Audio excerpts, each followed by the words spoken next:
한 목소리로 출애굽기 1장 7절 읽습니다. 시작. 이스라엘 자손은 생육하고 불어나 번성하고 매우 강하여 온 땅에 가득하게 되었더라. 아멘. 광고 말씀을 드렸듯이 하나님이 지금 이 시대에 정말 모든 계시를 열고 계시는데, 이 출애굽기에 관련해서 근래에 아주 굉장히 놀라운 보고들이 있습니다. 지금 성지순례하는 그 홍해와 출애굽 여정은요, 성경적이지 않다고 하더라고요. 이스라엘이 그쪽으로 출애굽을 하지 않았대요. 그리고 이스라엘이 그 출애굽 여정을 연구하다가 결국은 지금 시내산에는 모세가 하나님을 만났던 그 시내산이 아니다라고 결론을 내렸대요. 그런데 기가 막히게 뭐 한 근 5년 10년 사이에 하나님이 한국인을 통해서, 한국인 한 집사님이신데 한의학을 통해서 사우디아라비아 쪽에 들어갔다가 그 왕자의 주치의가 되고, 또 그 왕자는 전 세계의 무슬림의 대표격인 그 사람의 주치의가 되면서 놀랍게 그 사우디아라비아 지역을 쭉 탐사할 수 있는 기회를 하나님이 주셨는데, 이 아주 프리패스 통행권을 받고, 근데 성령께서 기가 막히게 그 출애굽 여정하는 바로 그 지역을 방문하게 하셨대요. 그래서 그 자료들을 보니까 정말 큰 엄청난 한 6, 7층 되는 바위가 반으로 쪼개져 있고요. 그 쪼개진 그 자리에서 물이 흘러나온 자국들이 있고, 그리고 거기에 이스라엘 사람들 수백만 명이 기거했던 그 돌에다가 막 그림도 그려놓고, 심지어는 그 7 등대도 막 그려놓고 했던 그 흔적들이 있는데, 더 놀라운 사실은 진짜 출애굽 여정이 발견이 됐어요. 이 홍해를 그쪽 지역을 탐사를 해보면 나머지 지역은 그 지하 해저 협곡이라서 뭐 사람이 건너기에는 다 부적절한 위치인데, 거기 한 지역만 그 사람이 건널 수 있도록 그 양옆에서부터 모래가 이렇게 쌓여갖고 그 폭이 한 수킬로가 되는 그 길이 거기만 나 있더래요. 그러니까 그 요즘 발달된 과학으로 지하를 해저를 탐사해 보면 홍해 그 많은 지역 가운데 건널 지역은 그곳밖에 없대요. 그리고 신기한 거는 그 홍해 저 건너편과 이쪽에 솔로몬이 세웠다고 하는 큰 기둥이 있는데, 조사를 해보니까 그 안에 여기가 바로 출애굽해서 건넜던 그 지역이라고 하는 글자를 발견을 했고요. 심지어는 해저 탐사하는 사람들이 카메라를 들고 들어갔는데 그 바다, 홍해 바다 속에 애굽 마차 바퀴들이 널려져 있는데, 거기에 지금 뭐 몇천 년 흘렀으니까 산호가 그 안에 붙어갖고 자라났는데, 모양 자체가 그 당시 출애굽 당시에 애굽 전차의 그 모양 그대로 바퀴들이 있고요, 말뼈들이 있고요, 사람들의 시신이 있는 것이 그 안에서 발견되었습니다. 여러분 이렇게 영상을 혹시 그런 영상 보신 분 계시던지 한번 찾아보시면 유튜브에도 많이 올라와 있는데, 그래서 과거에는 이 출애굽에 대하여 이게 좀 동화 같은 이야기잖아요.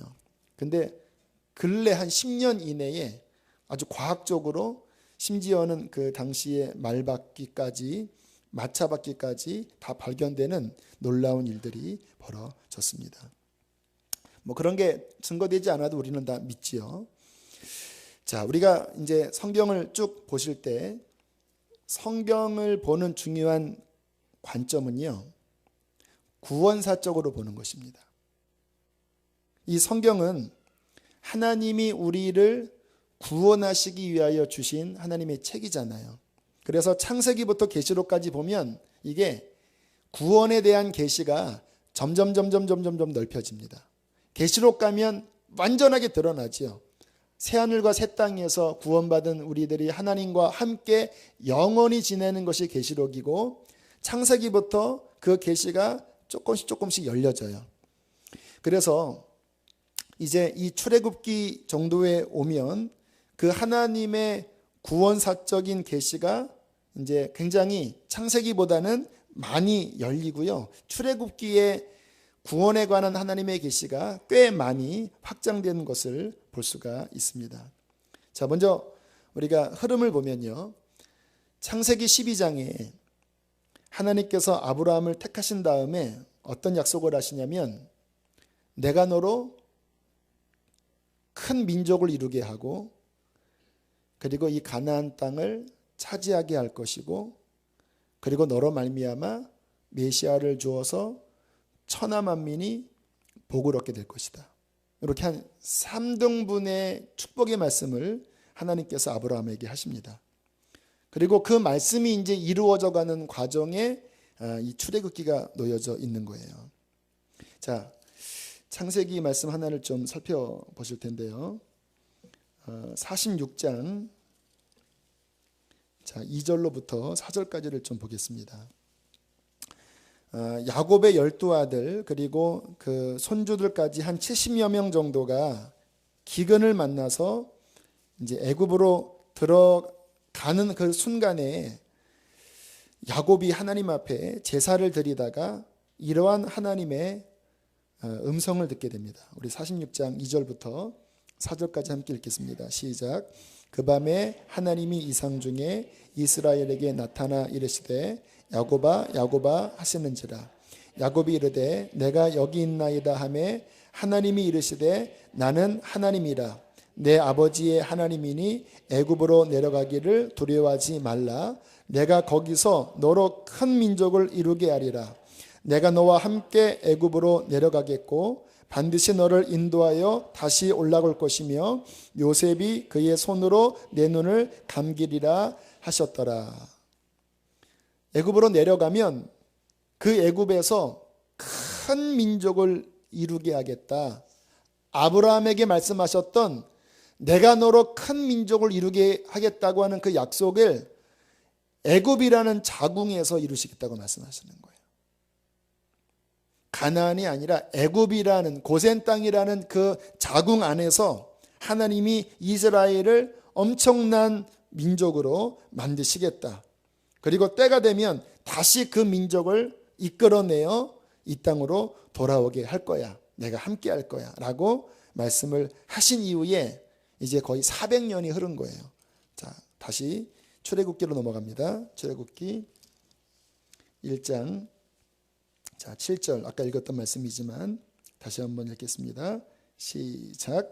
이스라엘 자손은 생육이 매우 강하여 온 땅에 가득하게 되었더라. 할렐루야.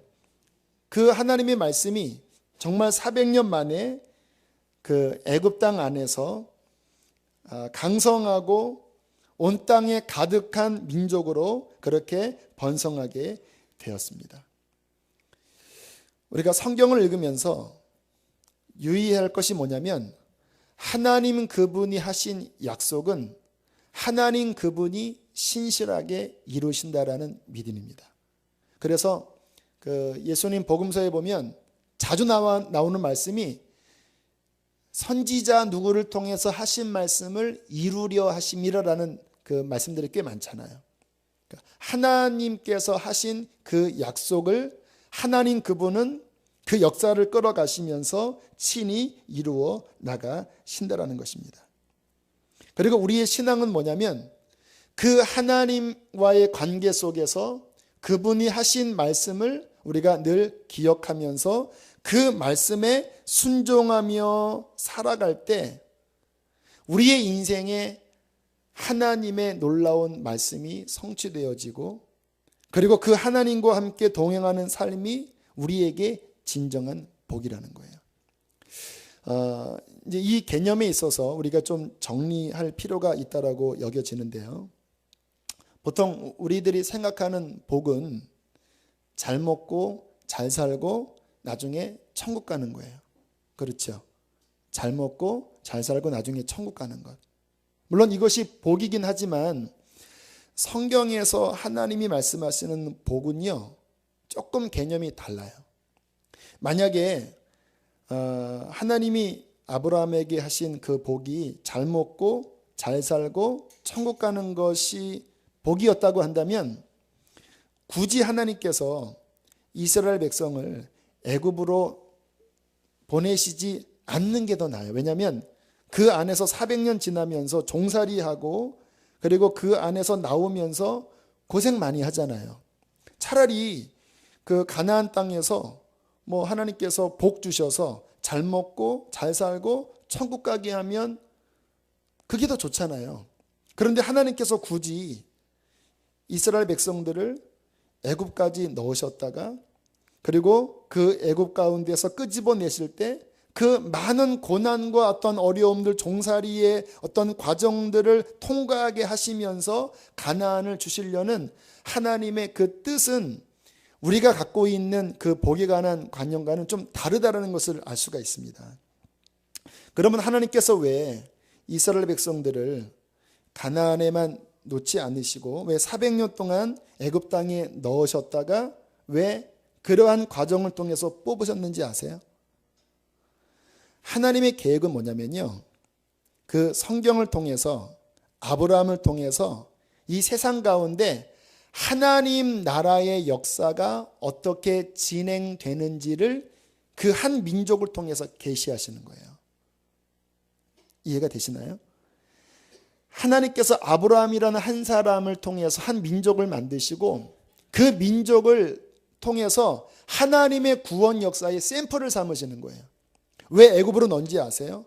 지금 이 온 세상이 그 애굽의 속박 아래에 있는 악한 영의 지배 아래에 있는 그 모습이 이스라엘 백성이 애굽에 들어간 것과 똑같은 상황인 거예요. 그리고 그 안에서 끄집어내면서 일어나는 오늘 말씀을 나누겠지만 유월절 사건, 또 무교절 사건, 또 반석에서 물이 터지는 그 모든 과정들을 통해서 이스라엘 백성들이 고생은 하지만 그 과정을 통해서 하나님께서 이 세상 가운데 보여주고자 하시는 그 하나님 나라의 역사를 그 백성을 통해서 드러내시는 거예요.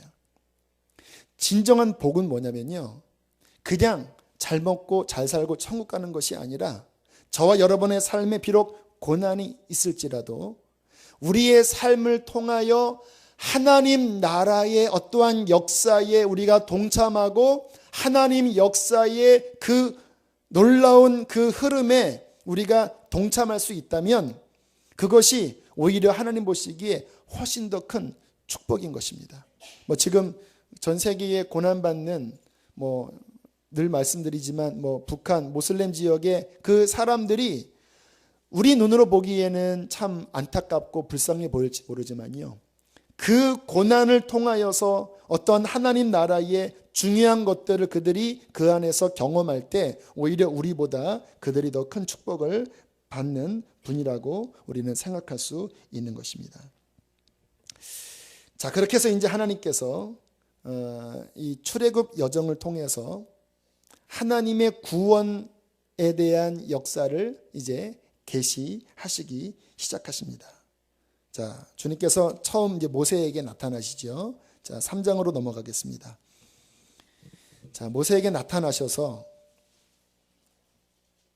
뜬금없이 말씀을 하시는 거예요. 네가 바로에게 가서 내 백성을 돌려달라고 이야기를 해라. 근데 이게 얼마나 황당한 말입니까, 여러분? 하나님의 음성이 이게 우리 이 차원이 아니니까 이게 하나님의 음성을 따라간다라는 거는 이게 정말 믿지 않으면 정말 힘들어요.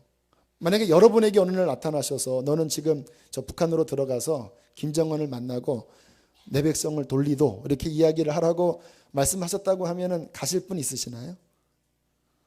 쉽지 않죠. 저는 예전에 한번 그 버스 안에 있었는데 사람이 꽉 찼습니다. 근데 마음속에 지금 이 자리에서 복음을 외치라는 성령의 불같은 감동이 일어나는 거예요. 예수 믿으세요라고 외치라는 거예요. 이 꽉 찬 이 버스 안에서 제가 주저주저 하다가 결국은 못했습니다. 근데 그 다음부터 얼마나 마음이 제가 찔리던지, 그리고 그 한참 후에는 지하철 정도 처음 나갈 때 그 후로는 편하게 나갔지만 처음 나갈 때 제가 휴지 하나 들고 지하철 문을 딱 열려서 들어가니까요. 다 저만 쳐다보더라. 그래서 아무 말 못하고 그냥 다시 나와버렸습니다. 그 다음에는 하긴 했지만 그만큼 이 세상 한가운데서 정말 하나님을 믿고 말씀에 순종하는 그 일은요, 정말 쉬운 일이 아니에요. 하지만 주님께서 말씀하시는 것은 뭐냐면 3장 12절입니다. 3장 12절. 우리 3장 12절 함께 읽겠습니다. 시작. 하나님이 이르시되 내가 반드시 너와 함께 있으리라. 내가 그 백성을 애굽에서 인도하여 낸 후에 너희가 이 산에서 하나님을 섬기리니 이것이 내가 너를 보낸 증거니라.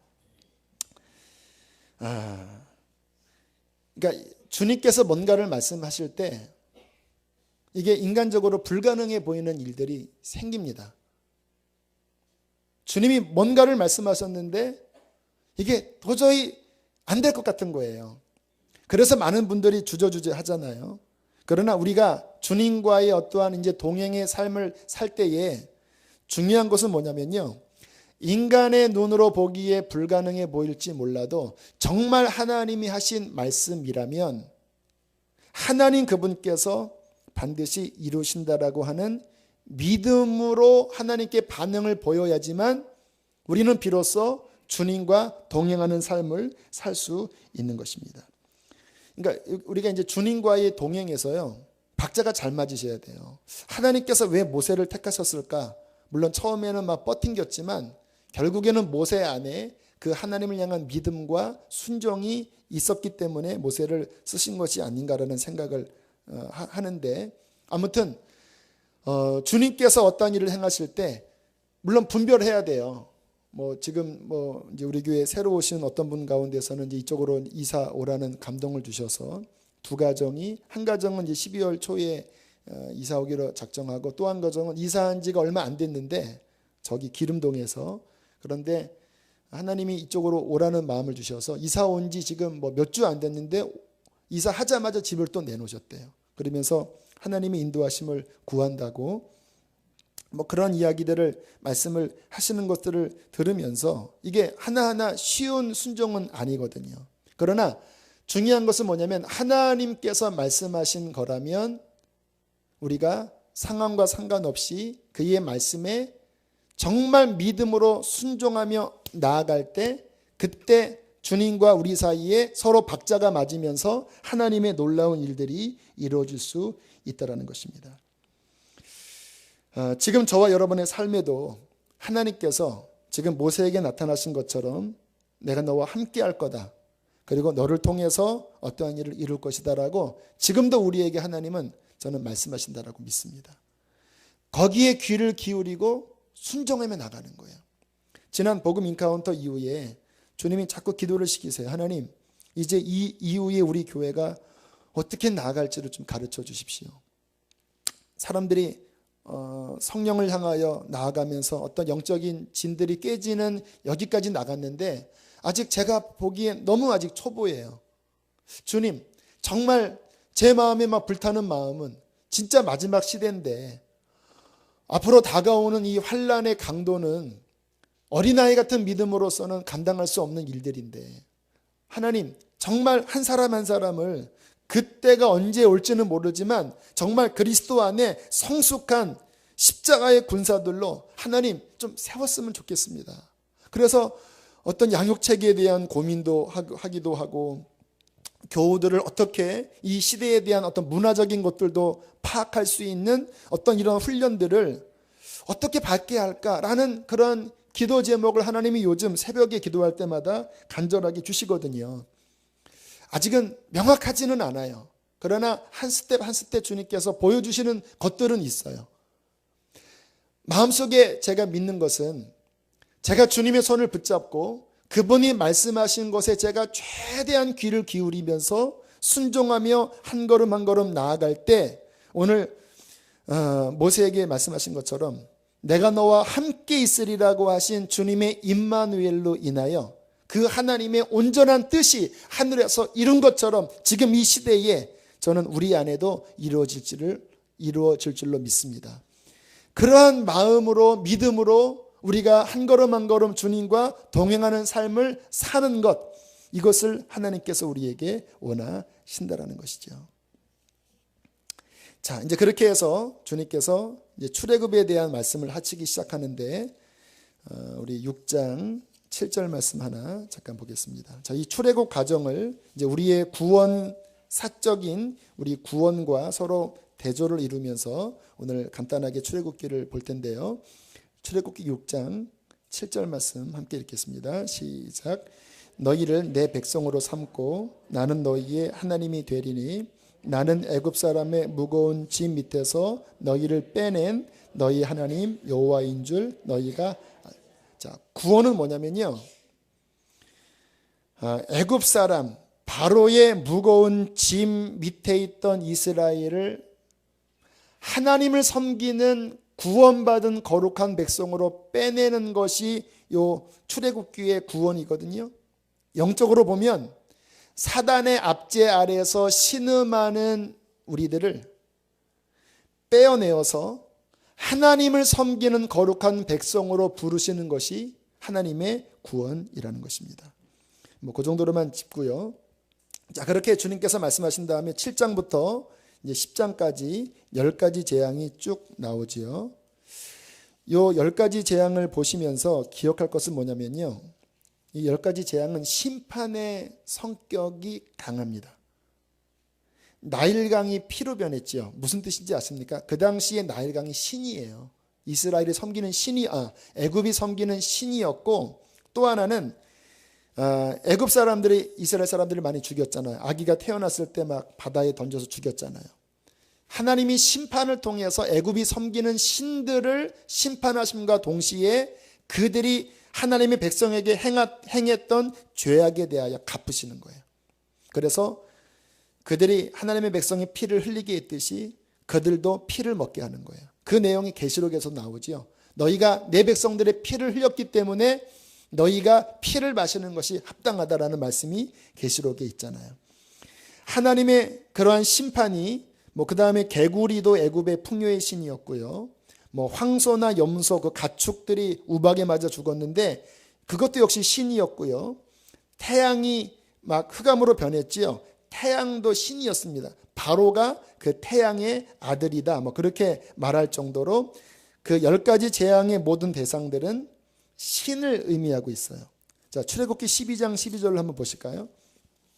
자, 그 심판에 대한 말씀을 이렇게 말씀하십니다. 출애굽기 12장 12절 말씀 함께 읽겠습니다. 시작. 내가 그 밤에 애굽 땅에 두루 다니며 사람이나 짐승은 막론하고 애굽 땅에 있는 모든 처음 난 것을 다 치고 애굽의 신을 내가 심판하리라. 나는 여호와니라. 할렐루야. 우리 하나님이 심판주라는 것을 그의 백성을 구원하시면서 보여주시는 거예요. 예수님이 십자가를 지실 때 주님은 말씀하셨습니다. 이 세상의 임금이 쫓겨나게 될 것이다. 심판하시는 거예요. 마지막 주님 다시 오실 때에 역시 심판하시는 거예요. 하나님의 구원은 언제나 심판의 의미가 있어요. 그래서 우리의 신앙이 그 하나님과의 관계를 회복하고 그 하나님 안에 거한다라는 것이 이 심판의 때에 얼마나 큰 축복인지 몰라요. 하나님이 심판주요, 그 하나님의 주권 아래에서 모든 어둠의 영들과 세상의 심판을 받는데 하나님의 백성인 우리는 그 하나님의 구원받은 그 품 안에 들어가서 세상의 심판을 당할 때 그 심판 아래 놓이지 않고 구원받은 하나님의 백성으로 들어가는 것이 가장 큰 축복인 것입니다. 그래서 고린도후서 5장에 너희는 하나님과 화목하라. 하나님과 화목하라. 왜? 그 심판주이신 하나님과 화목하는 길만이 마지막 이 세상을 심판하실 때에 살 길이기 때문에 그렇게 말씀을 하시는 것입니다. 자, 그렇게 이제 하나님이 9가지 재앙을 말씀하시고 이제 마지막 가장 중요한 6월절에 관한 말씀을 말씀하십니다. 이 6월절이 하나님의 구원에 있어서 가장 그 명확한 계시를 보여주고 있는데요. 함께 좀 성경을 찾아보겠습니다. 12장, 출애굽기 12장 3절 말씀을 함께 읽겠습니다. 12장 3절 함께 읽습니다. 시작. 너희는 이스라엘 온 회중에게 말하여 이르라. 이달 열흘에 너희 각자가 어린 양을 취할지니 그 가족대로 그 식구를 위하여 어린 양을 취하되. 7절 넘어갑니다. 시작. 그 피를 양을 먹을 집 좌우 문설주와 임방에 바르고. 자, 잘 아시는 내용이죠. 너희 사람들을 집안에 모아놓고 그 인수대로 적절한 양을 잡아서 그 양의 피를 집에 들어오는 문 그 임방 그 좌우 쪽에 이렇게 위에 발라라. 그리고 하나님의 죽음의 신이 그날 밤에 애굽을 덮을 때에 애굽 안에서 초태생은 다 죽는다. 심지어는 개의 초태생까지, 그 집안의 바로 왕의 맏아들까지 다 죽는다. 여러분, 초태생을 죽이시겠다고 하는 의미는 뭐냐면요, 이게 다 죽이시겠다라는 이야기예요.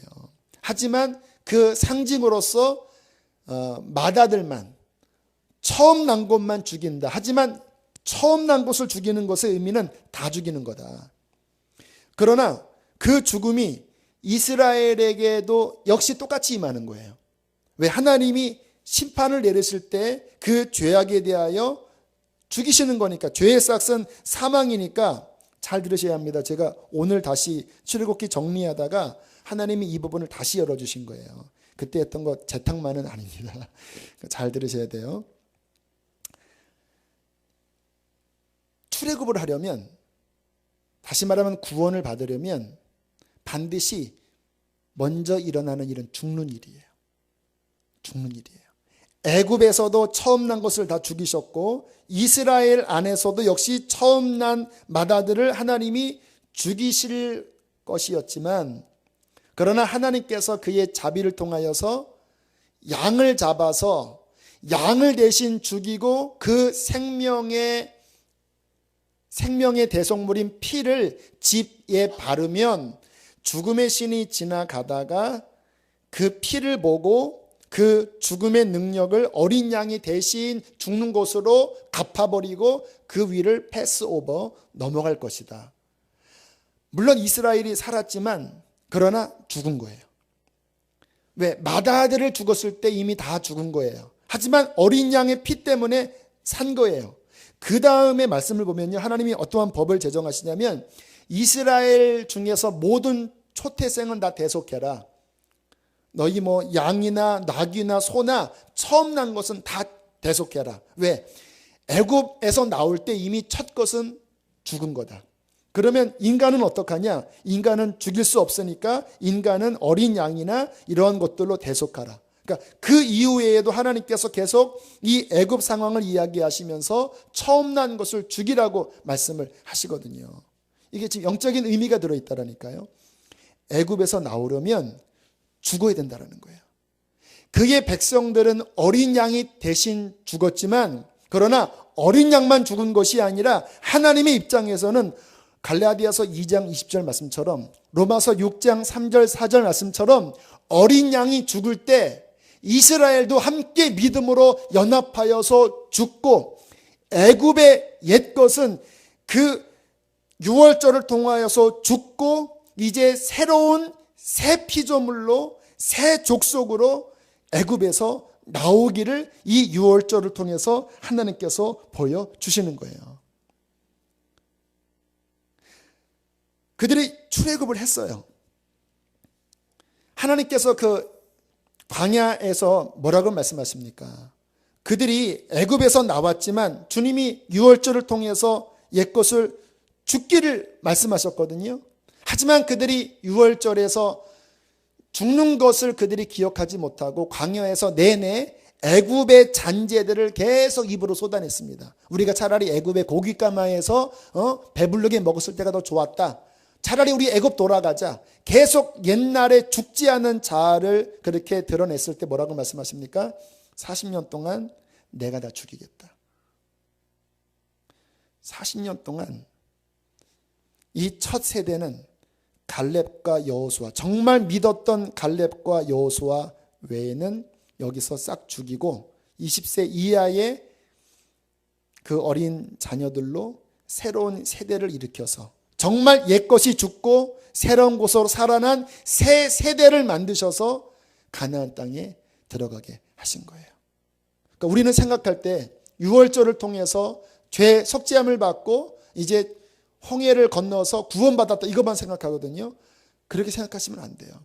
죽음도 바라보셔야 되고요. 그리고 이 광야 안에서 옛것을 처리하지 못했을 때 하나님께서 어떻게 징계를 통해서 그들을 그 안에서 멸하셨는지가 성경 내내 우리에게 경고로 나옵니다. 고린도전서 10장에는요. 그렇게 구원받은 백성들이 그 애굽의 옛것을 죽이지 않음으로 인하여서 광야에서 어떻게 시험당하고 어떻게 망했는지를 말씀하시고요. 유다서에서도 역시 애굽에서 구원받은 사람들이 옛것을 처리하지 않고 불신앙 때문에 어떻게 하나님께 심판받았는지를 이야기를 하고 있는 것입니다. 아무튼 중요한 것은 따라하겠습니다. 애굽은 죽어야 나올 수 있는 것이다. 꼭 새기셔야 합니다. 이게 신앙이에요. 구원은 죽어야지 받을 수 있는 거예요. 신앙의 길은 죽어야지 걸을 수 있는 길이에요. 죽지 않으면요, 결국은 이 광야길에서 다 쓰러져 버리는 거예요. 유월절 패스오버 할 때, 어린 양이 죽을 때 나도 죽었다. 이 믿음을 우리 마음속에 오늘 밤에 꼭 새기시게 되기를 축복합니다. 계속 그 말씀을 하세요. 자, 죽은 다음에 그 다음에는 어떻게 되는가? 자, 12장 11절 말씀 함께 읽겠습니다. 12장 11절 함께 읽습니다. 시작. 너희는 그것을 이렇게 먹을지니 허리에 띠를 띠고 발에 신을 신고 손에 지팡이를 잡고 급히 먹으라. 이것이 여호와의 유월절이니라. 무엇을 먹으라고요? 8절 다시 한번 보겠습니다. 8절 시작. 무교병과 쓴 나물과 아울러 먹되. 자, 뭐를 먹습니까? 고기, 그리고 뭡니까? 무교병, 그리고 쓴 나물. 자, 고기는 어린 양의 고기죠. 이 어린 양의 고기를 신약에 와서 성만찬으로 주께서 보여주셨습니다. 나를 먹지 않으면 너에게 생명이 없다. 그러니까 우리의 옛 습성은, 옛사람은 애굽에서 유월절로 죽이는 거고요. 그 다음에 출애굽을 해서 그 다음에 먹는 것은 뭐 만나, 뭐 반석에서 터져 나오는 생수, 그리고 오늘 유월절 때 먹었던 어린 양, 뭐 무교병 다 같은 것을 보여주는 거예요. 예수 그리스도를 믿음으로 먹고 예수 생명으로 살아가라는 거예요. 우리 그리스도인이 출애굽한 다음에 사는 길은요, 두 가지입니다. 애굽은 죽고 이제 오직 우리 안에 예수 그리스도를 계속 먹음으로써, 그 예수 생명으로서 계속 하나님의 자녀된 믿음의 삶을 살아갈 때에 그 사람들은 가나안을 반드시 차지하게 될 것입니다. 그러나 만약에 우리가 출애굽을 했는데도 여전히 옛사람을 붙잡고 여전히 옛날에 그 죽지 않은 것들을 붙잡으며 살면요, 그 신앙생활 자체가 굉장히 고통스럽고 신앙생활 자체 안에 수많은 난관들과 어려움이 있어요. 그러므로 우리가 정말 출애굽한 이후에 주님, 나의 힘이 아니라 주님, 예수 생명, 내가 무교병, 주님, 쓴나물이 뭐지요? 주님의 십자가의 좁은 길이에요. 내가 주님의 생명으로 이 주님과 함께 고난을 받으면서 주님의 생수를 마시면서 주님, 이 길을 내가 걸어가기를 원합니다. 내 힘이 아니라 예수 붙잡으면 우리 그렇게 살 수 있어요. 그러나 한순간이라도 어린 양 고기 먹지 않고 그 생수 마시지 않고 주님 바라보지 않으면요, 제가 이렇게 설교했어도 내 옛사람 붙잡으면요, 우리 자아는 우리 못 이깁니다. 제가 어저께 그 새벽 설교에 그 잠언서에 그 노를 품는 자와 동행하지 말고 울분한 자와 사귀지 말라고 하는 말씀을 제가 막 간절하게 전했습니다. 화내지 말아라. 제가 어저께 화를 제일 많이 냈습니다. 계속 막 뭐가 화가 올라오는 거예요, 이렇게. 이러면 안 되는데. 근데 좀 막 속에서 막 혈기가 나오고 우리 전사님한테 좀 미안하더라고요. 이렇게 자꾸 막 이게서 올라와서. 제가 어저께 저녁에 느낀 게 뭐냐면, 말씀을 전해도 나 스스로의 힘으로서는 그 옛 애굽의 그 잔재들을 내 힘으로서는 이길 수 없구나. 우리가 승리하는 비결은 딱 하나입니다. 예수 그리스도 그분 바라보면 돼요. 오늘도 우리가 이 예배를 통하여서 여러분, 이 예배가 종교면 여러분에게 의미 없어요. 하나님이 구약의 이스라엘 사람들에게 성막을 주시고 예배를 주시고 그리고 이러한 수많은 말씀을 주셨을 때 그 예배 행위를 주신 게 아니에요.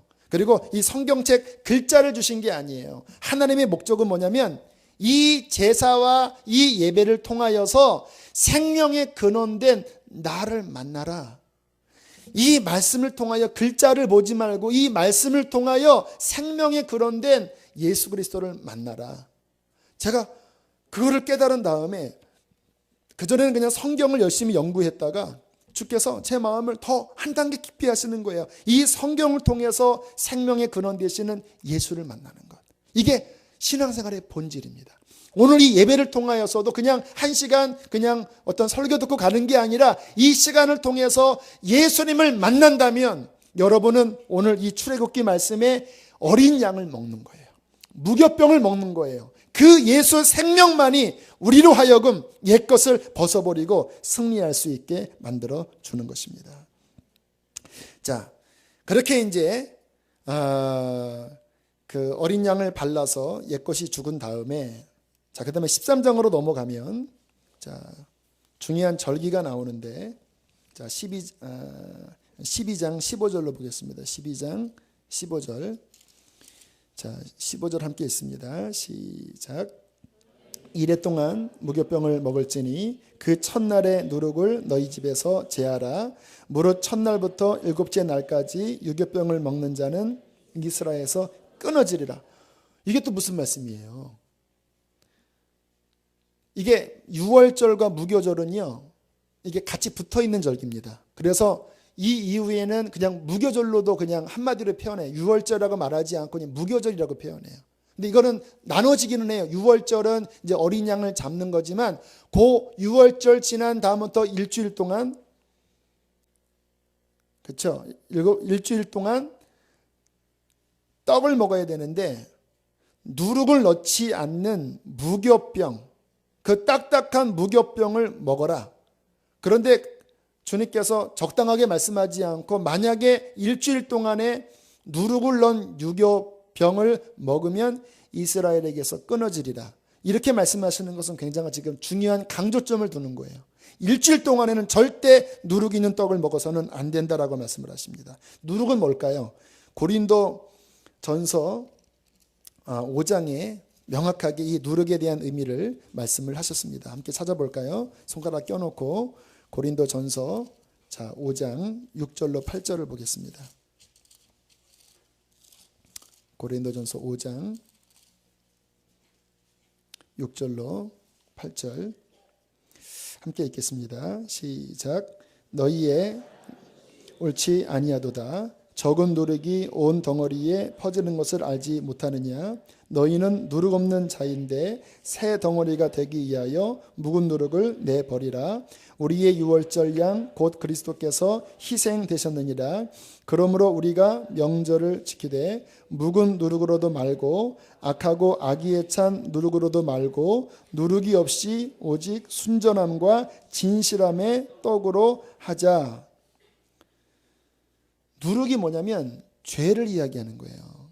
같은 말씀입니다. 옛 애굽의 육신의 잔재들, 그 악의에 찬 옛것, 그리스도인은 정말 유월절을 통과한 진정한 거듭난 그리스도인은 그 삶의 원리가 있는데 그것은 옛날의 그 애굽의 잔재, 육신의 악의에 찬 그 누룩이 더 이상 너희의 영혼 안에 들어오지 못하도록 순전하게 사는 것이 그리스도인의 무교절이라고 말씀해 주시는 것입니다.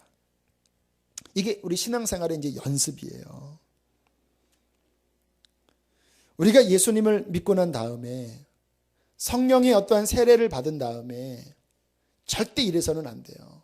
분명히 성령 세례 받고 막 은혜 받고 하나님을 만났는데 그 다음에 내가 가정에 돌아가서 세상에 돌아가서 옛날 애굽의 습성, 다시 말하면 옛날에 그 죄악된 누룩이 그 거듭난 무교병 안에 들어오기 시작하면요, 신앙이 금방 부패해져 버립니다. 그래서 주님이 말씀하시는 거예요. 누룩을 넣는 유교병을 먹으면 이스라엘에게서 끊어지리라. 결국 이스라엘이 출애굽했지만 그들이 그 가는 길 내내 애굽의 그 영적인 누룩을 계속 버리지 않음으로 인해서 40년 동안 광야에서 결국 그들이 망해버린 것이 아니겠습니까? 우리 신앙생활에 정말 계속 연습할 것이 뭐냐면요, 우리의 그 육신의 더러운 누룩, 세상의 누룩이 우리 안에 들어오지 못하도록 순전한 명절, 무교절을 주님 나라 가는 그날까지 계속 지키며 나아갈 때에 우리는 하나님의 거룩한 백성으로 승리하게 될 것입니다. 자, 그렇게 이제 무교절을 말씀을 하셨고요. 자, 드디어 이제 홍해를 건너기 시작을 합니다. 자, 함께 우리 14장 넘어가셔서 1절로부터 3절까지 보겠습니다. 함께 있습니다. 시작. 여호와께서 모세에게 말씀하여 이르시되 이스라엘 자손에게 명령하여 돌이켜 바다와 믹돌 사이에 비하이롯 앞 곧 바알스본 맞은편 바닷가에 장막을 치게 하라. 바로가 이스라엘 자손에 대하여 말하기를 그들이 그 땅에서 멀리 떠나 광야에 갇힌 바 되었다 하리라. 여러분, 출애굽을 했을 때 그 출애굽의 여정을 사람이 인도하지 않았다라는 것을 기억하셔야 합니다. 그 출애굽 여정을 누가 인도했냐면 하나님께서 구름 기둥과 불 기둥을 통해서 언제 얼만큼 어디에 머물지를 지도하셨어요. 그런데 그 주님의 지도하시는 길을 보면 어느 때가 아니라 거의 대부분이 우리의 상상을 뛰어넘는 인도하심이었습니다. 보통 우리는 목적지가 가나안이잖아요. 그러면 출애굽해서 최대한 빠른 길로 가나안에 가는 게 우리의 이 루트잖아요. 근데 하나님은 어떻게 인도하는지 아세요? 삥 돌리십니다. 일단 그 애굽에서 나온 다음에 제가 봤던 영상을 보니까 하나님이 어떤 길로 인도하시면 좌우가 산이에요. 산비탈이 이렇게 좁아요. 그리고 그 산비탈을 통과하면 넓은 몇백만이 머물 여의도의 한 몇 배 되는 모래사장이 나와요. 그리고 앞이 바다예요. 홍해바다예요.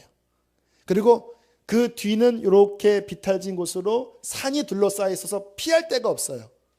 그런데 하나님께서 이스라엘을 이곳으로 인도하실 때 그 뒤에서 애굽 군사들이 칼 들고 쫓아갔잖아요. 그러니까 이스라엘이 막 기겁을 한 거예요. 왜냐하면 앞과 옆이 다 막혔습니다. 앞에는 홍해지요, 옆에는 산이지요. 그 좁은 길로 들어왔는데 완전히 갇혀버린 거예요. 우리가 나중에 생각하면 기가 막히게 바로 그 해저가 이스라엘이 건널 수 있는 그 홍해 그 수많은 바다 가운데 여기만 건널 수 있는 그 모래가 여기 쌓여 있거든요. 지금도 역시 그래요. 사람은 하나님만 아시는 거예요. 그리고 이스라엘을 바다가 갈라지기 위해서 건너게 하신 다음에 나머지 그 애국 군대들을 수장시킴으로써 그 고대 근동에 하나님의 영광을 대대히 하나님이 드러내셨거든요. 이 소식이요, 이스라엘만이 아니라 그 고대 근동 일대에 그냥 다 퍼져버렸습니다. 하나님이 참신이다. 하나님이 그 영광을 드러내시고 이스라엘을 건지시기 위해서 그 계획을 하셨지만, 그러나 막상 우리의 눈으로 보면 하나님이 인도하시는 길이요, 이게 전혀 엉뚱한 길이 많다라는 거예요. 성경을 보면 방주가 물에서 떠다닐 때도 키가 없었던 거 아시죠? 아브라함과 야곱, 이삭, 요셉의 모든 인생의 길이 자신이 계획된 대로 가지 않았다는 거 다 아시죠? 물론 계획하지 말라는 말씀은 아니에요. 하지만 우리 그리스도인의 삶의 이니셔티브, 주도권은요, 우리에게 있지 않고 하나님 그분에게 있습니다. 사람이 자기의 마음으로 그 길을 계획할지라도 그 걸음을 이끄시는 주관자는 하나님이세요. 여러분, 한번 서로 물어보세요. 여기 지금 왜 앉아 있어요? 물어보세요. 여기 왜 앉아 있어요? 강대현 목사님 여기 왜 서 있어요? 몰라요. 뭐 제가 계획해서 지금 이 자리에 있나요? 뭐 여러분이 계획해서 이 자리에 있나요? 하나님 그분께서 그 사랑의 섭리로 우리를 인도하셨고 우리가 순종했기 때문에 지금 오늘 이 자리에 하나님 앞에 예배를 드리고 있는 것입니다. 그러니까 우리 신앙생활은요, 꼭 기억하셔야 합니다. 교만하게 내가 뭔가를 계획해서 내가 뭔가를 이루고 이 마음 내려놓으세요. 그 인간의 더 좋은 약삭빠른 계획으로 잡고 갔다가 소돔 고모라에 들어가서 어려움을 당한 롯처럼 받게 되지 않아요. 오직 우리는 하나님과 나와의 친밀한 관계 속에서 그분께 귀를 기울이고 나의 바벨탑이 아니라 나의 야망이 아니라 하나님이 역사를 끌어가는 그 하나님 나라의 그 놀라운 섭리 속에 하나님, 내가 주님을 따라가면서 거기에 동참하고 장차 하나님 나라 완성될 때에 내가 하나님 나라의 백성으로 주의 나라를 증거하는 주님의 그 아름다운 덕을 선전하는 주님의 증인으로 살다가 하나님 나라 완성될 때에 거기에 포함된 하나님의 구원받은 백성이 되기를 원합니다. 그렇게 살다가 고난 당할 수 있지요. 그렇게 살다가 어려움 당할 수 있지요. 하지만 그 어려움은 어려움이 아니에요. 축복입니다. 오히려 하나님과 상관없이 인간의 바벨탑을 쌓고 내 야망을 이루고 내 꿈을 이루다가 잘 산 다음에 하나님과 관계없어서 망하는 것보다 그 하나님과 함께 쓴 나무를 먹으면서 나의 옛것을 십자가에 못 박고 어린 양을 먹어가면서 그 샘물을 먹어가면서 주님과 함께 광야의 길을 걷는 것이 성경에서 진정한 복이라고 말씀을 하시는 것입니다. 그래서 아브라함을 부르셨을 때 내가 너에게 복의 근원이 되게 하겠다. 그리고는 하나님께서 이끄시는 길을 보면요, 이게 인간적으로 복이 아니에요. 죽을 때 그냥 간신히 애기 둘 줬다가 하나는 내쫓고 그냥 하나. 그리고 뭐 가나안 뭐 주기는 뭘 주십니까? 그냥 막벨라 그 사라 무덤 하나 그냥 있고 그냥 이리저리 막 피해 다니면서 그냥 사라 뭐 아내한테 뭐 오빠라고 그래 그러면서 막 이렇게 막 지냈잖아요. 하지만 왜 그가 복되죠? 하나님 나라의 그 구원사의 부름을 받아서 그 말씀, 영영한 말씀을 쫓아서 살아갔기 때문에 그 인생이 복된 거예요. 영의 눈을 열으셔야 합니다. 앞으로 주님 곧 오시거든요. 환난이 오거든요. 하지만 우리는 주님과 함께 고난을 당할지언정 우리는 세상의 그 바벨탑 안에 잠깐의 편리함 속에 들어가다가 우리는 망하지 않기로 작정된 자입니다. 왜요? 우리의 복은 이 땅이 아니라 하나님 나라이고 우리의 복은 그분과 함께 영원히 사는 것이기 때문에.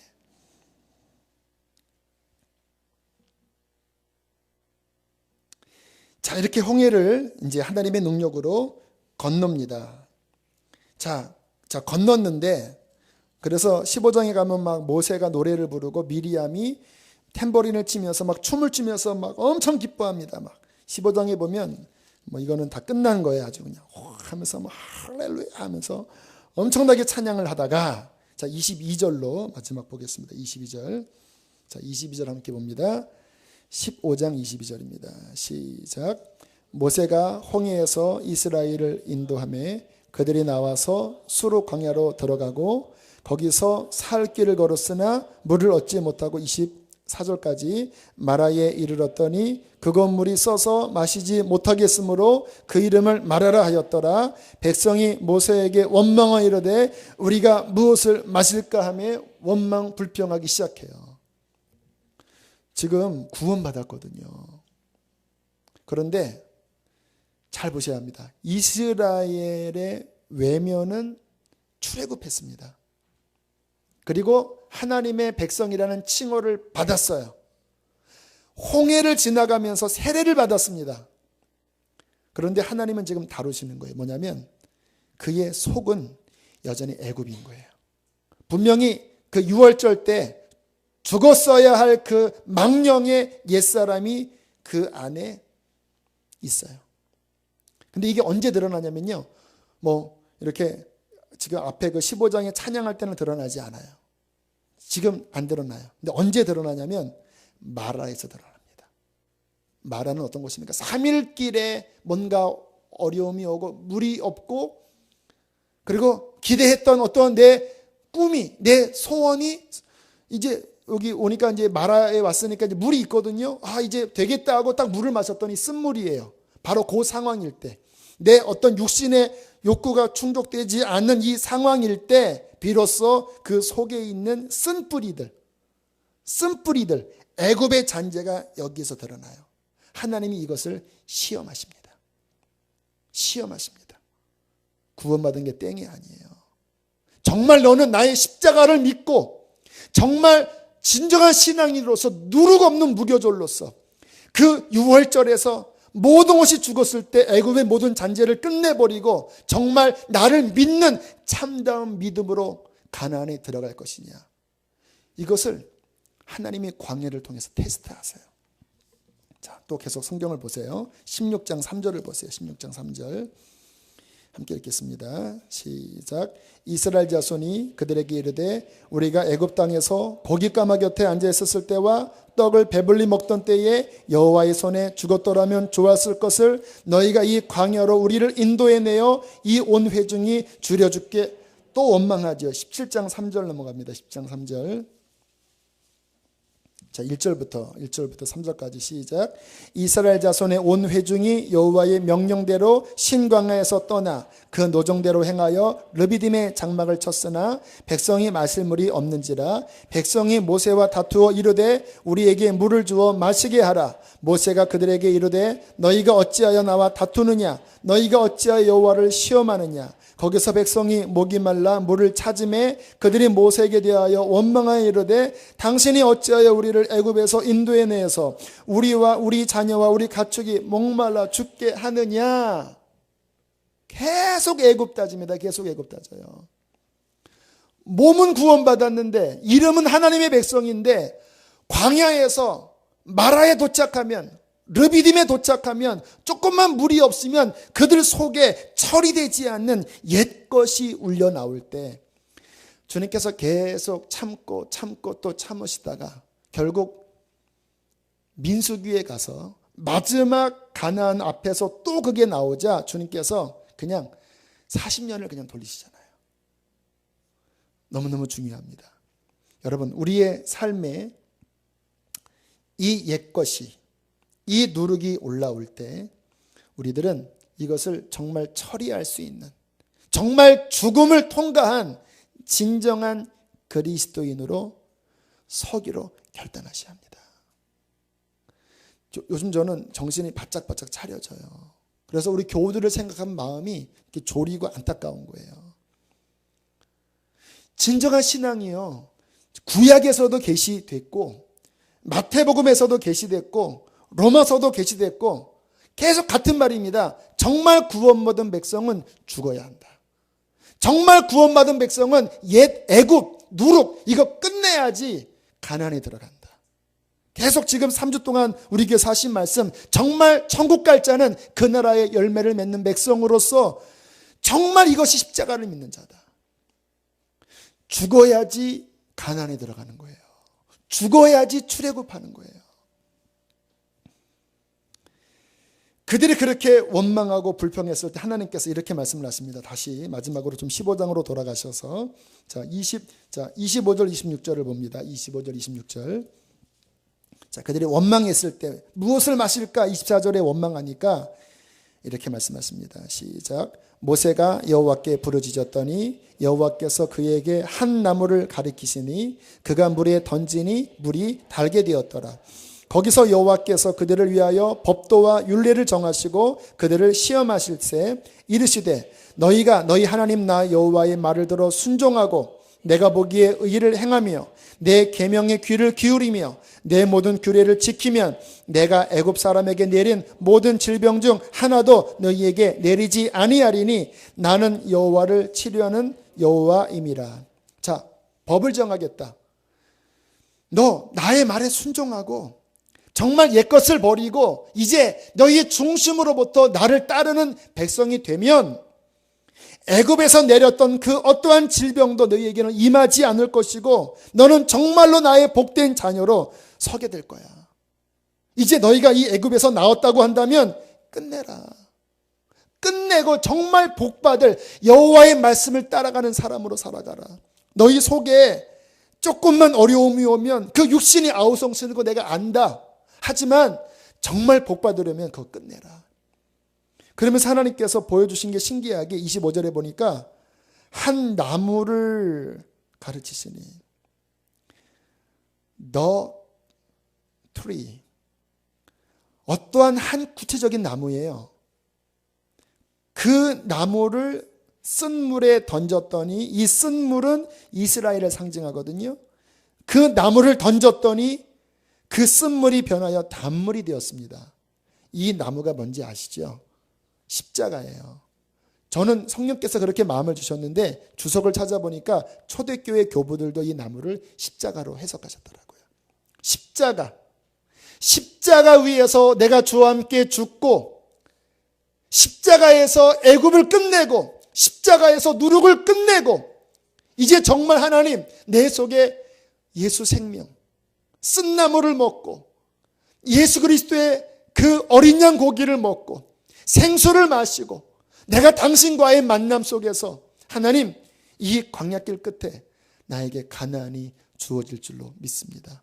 이 믿음의 사람 저와 여러분 되시기를 축복합니다. 물론 넘어질 수 있어요. 저도 넘어져요. 하지만 넘어진 그 자리가 결론이 되면 안 돼요. 또다시 일어나서 십자가와 예수 그리스도 생명 이것을 붙잡으며 나아갈 때 우리의 인생에 정말로 하나님이 주시고자 하시는 완전한 구원이 이루어질 줄로 믿습니다.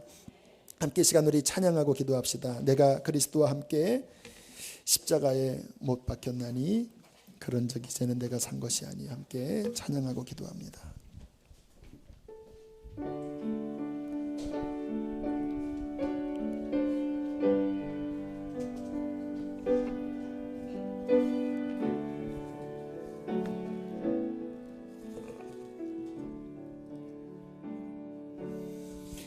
내가 그리스도와 함께 십자가에 못 박혔나니 그런즉 이제 내가 산 것 아니요 오직 내 안에 예수께서 사신 것이라. 이제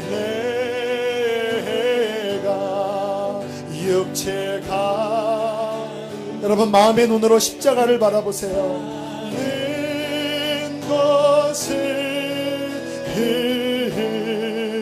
애굽이 끝났습니다. 나를 사랑하사 자기 몸 버리신 예수 위에 상. 우리 한 번 더 이 찬양으로 기도합니다. 우리 가슴에 손을 얹고 내가 그리스도와 함께 내가 우리 안에 있는 모든 옛 것들 육신의 것들 세상의 것들 애굽의 잔재들 다 십자가의 믿음으로 우리가 못 박음을 선포합시다. 박혔나니 그런 적 이제 우리 안에 예수 생명으로 살아갑니다. 즉 이제 내가 산 것 아니요 오직 내 안에 예수께서 사신 것. 예수의 사랑과 생명을 바라보세요. 이제 내가 육체 가운데 사는 것은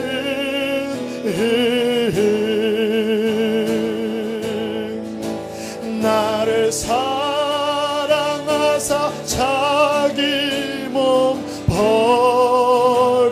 버리신 예수 위에 사 시간 함께 기도할 때 하나님, 내가 옛 것으로 인하여 하나님 내 마음이 낙심하고 침체되고 또 온갖 고통